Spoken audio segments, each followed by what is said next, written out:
যেই ফলা একটু টাকা বেশি কামায় বাপ মা তারে আদর বেশি করে, তারে বাপ মা একটু ডিমটা বাড়াইয়া দেয়, মুরগির টুকরা একটু 2 পিস, রান্না করলেই কয় তোল্লাই করছি। আর যেই ফলা কষ্ট করে একটু ইনকাম কম করে, তারে কোনো মতে তারও দাম নাই, তার বউয়েরও দাম নাই, তার ফলারও দাম নাই, তার শ্বশুর বাড়িরও দাম নাই, তার বন্ধু বান্ধবেরও দাম নাই, তার কিছুই নাই। ঠিক কিনা কথা বলেন? হারাম, হাযা হারামুন। বাবা মায়ের জন্য প্রত্যেক সন্তান সমান। ঠিক কিনা কথা জোরে বলেন?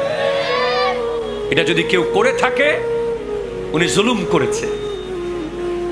রিজিকের মালিক আল্লাহ। একজন 1 লাখ টাকা কামাবে, আর একজন 5,000 টাকা কামাবে, যার নসিবে যা সে টাকা কামাবে।